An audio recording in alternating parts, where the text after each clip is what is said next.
Pemirsa, menyambut libur Natal dan Tahun Baru, lintas rel terpadu LRT Sumsel meluncing kartu kris yakni kereta api ringan Sumatera Selatan yang digelar di stasiun LRT Ampera pada Rabu pagi.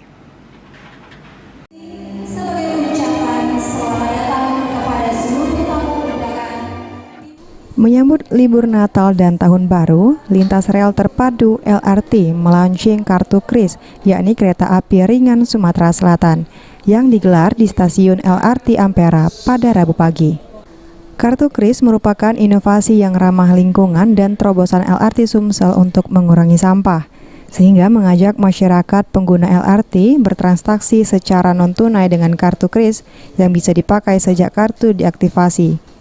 Kepala Balai Pengelola Kereta Api Ringan Sumatera Selatan, Dedi Tri Istiantara mengatakan, untuk tahap awal launching ini, LRT Sumsel mengeluarkan 2.150 kartu kris, harganya 35.000 dengan saldo 10.000.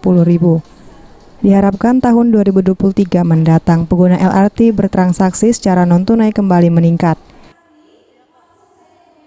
Terima kasih rekan-rekan media. Hari ini kita meluncurkan kartu kris, itu adalah sebuah akronim di mana artinya adalah kartu kereta api ringan Sumatera Selatan.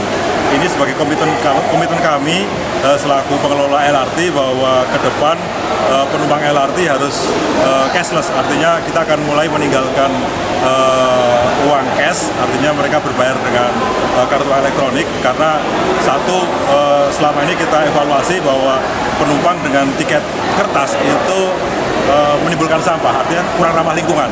Tapi dengan kartu elektronik ini nanti akan semakin ramah lingkungan LRT kita, seperti itu. Ada berapa lembar kita launching? Untuk kartu kris ini kita mencetak sekitar 2.000 kartu, dan ini tidak menutup kemungkinan terus bertambah nanti di tahun 2023. Jadi nanti tetap namanya ada kartu kereta api ringan Sumatera Selatan atau kartu kris. Hari ini kita buka dengan harga 35.000, ada saldo 10.000 untuk menikmati LRT. Dengan banyaknya kartu LRT yang telah di-launching seperti kartu pelajar, kartu ASN, kartu kris, dan kartu lainnya, pengguna LRT Sumsel mengalami peningkatan secara signifikan. Untuk peningkatan LRT ke depan, Pak? Untuk peningkatan LRT kita sangat terdongkrak sekali. Adanya kartu pelajar, kartu ASN, kartu pemuda, kartu merdeka, yang di pertengahan tahun kemarin di penumpang kita masih di angka 6.000, 7.000. Di akhir tahun ini kita sudah di angka 10.000 harian kita. Untuk pertumbuhan penumpang gimana, Pak? LRT? Pertumbuhan penumpang kita total di akhir tahun kita 22%, peningkatan dibandingkan tahun 2020 dibandingkan 2021 itu meningkat sekitar 20%. 1,6 ya? 1,6 di 2021, sekarang di angka 3 juta.